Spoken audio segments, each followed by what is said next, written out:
Hello and welcome back to Vintage Treasures, and today I have another package. Of course, I've been getting a lot of these lately. Uh, I've been getting good deals on eBay lately, which is hard to do. The toy market has spiked.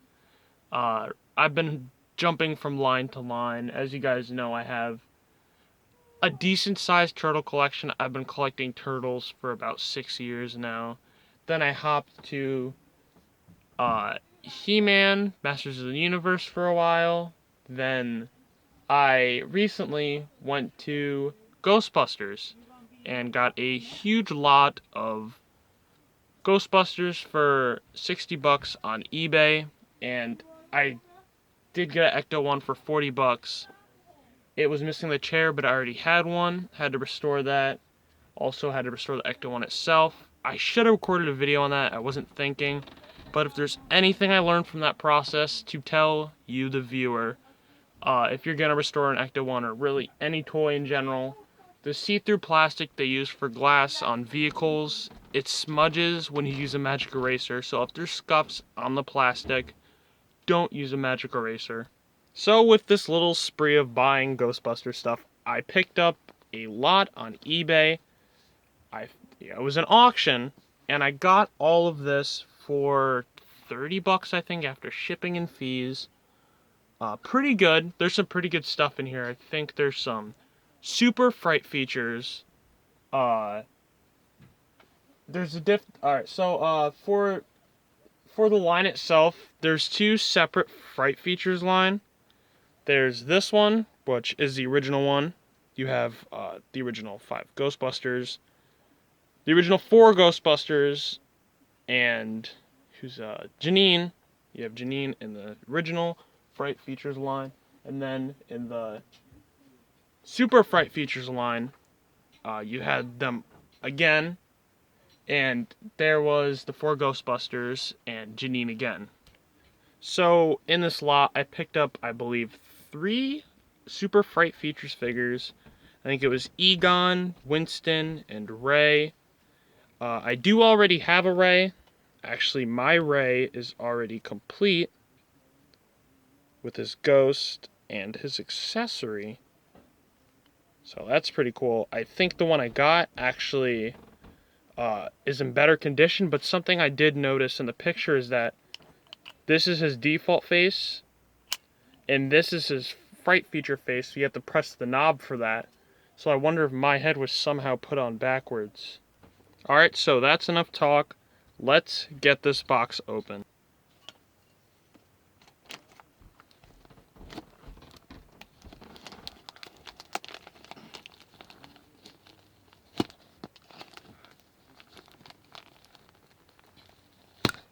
Alright, maybe I'll open it off camera and then we'll talk after that.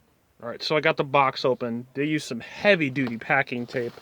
And get a little peek at what's in there. I think I see Egon's head. Oh, and just in case you're wondering, I cut my finger with the X-Acto knife. So I have a makeshift little bandage on there for right now. Alright, so I got it out of the box, and I can already see Winston, and all the figures basically. Packed very well. It's probably the best packing I've seen on collectibles.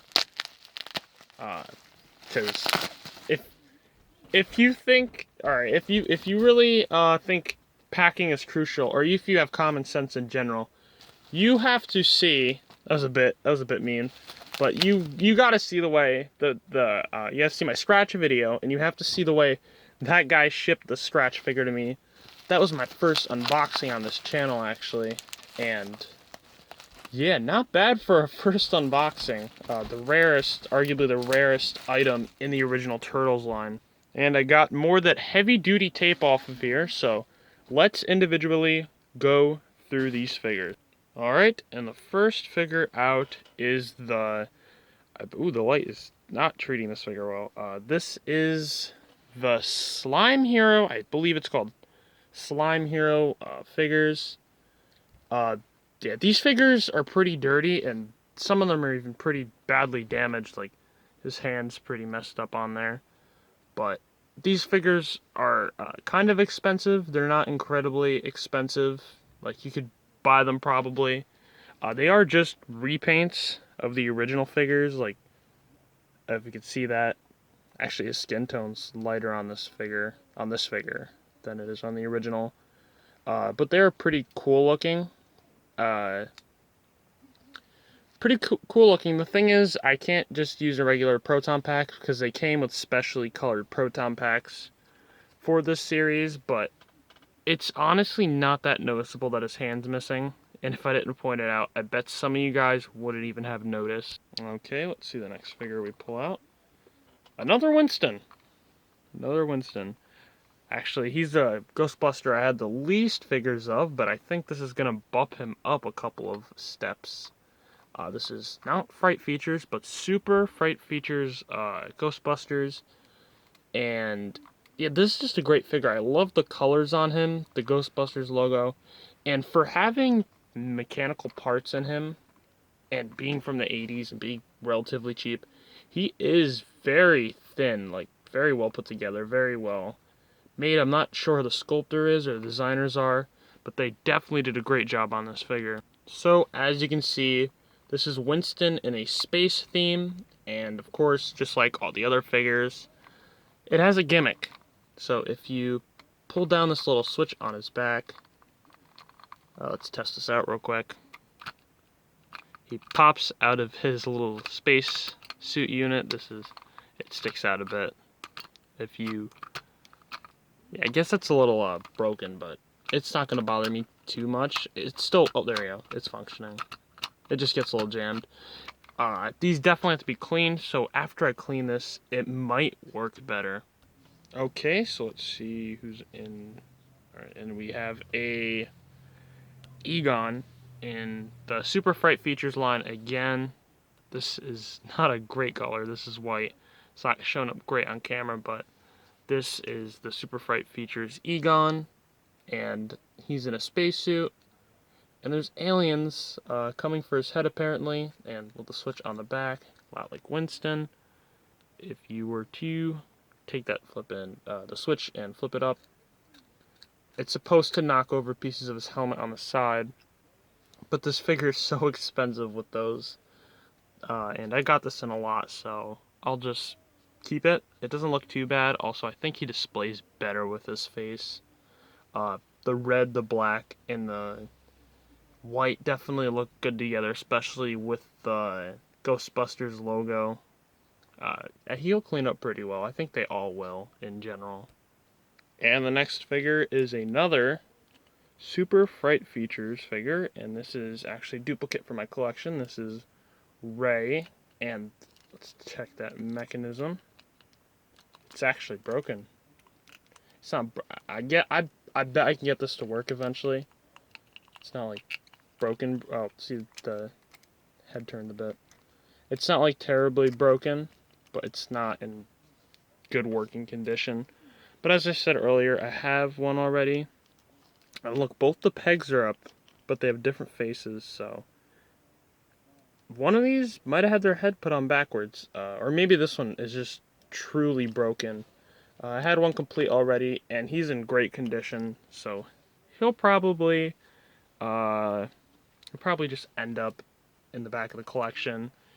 I'll trade him, or I'll sell him on eBay so I can get some money to buy more stuff from other people on eBay so I can show you guys. And our last figure is another Slime Heroes figure, and this is Peter. He's pretty beat up. I mean, look at that neck. Look at that neck. You can see his little head peg moving around. I think I'm going to do a repair video on him, and I probably won't do it to Winston because that's going to be a bit harder, but I might do a repair video on all of these, see how that turns out, but I might just leave them alone because these figures are a bit expensive. The light is definitely not doing him justice, but you can get a pretty good look. They did not paint the boots. I could see people mistaking these for bootlegs even, maybe. They didn't have anything special going for them, really, when they were released. They had proton packs that were recolored, and they were recolored. But at the end of the day, it was just the same figure. So as far as this line goes, uh, unless I see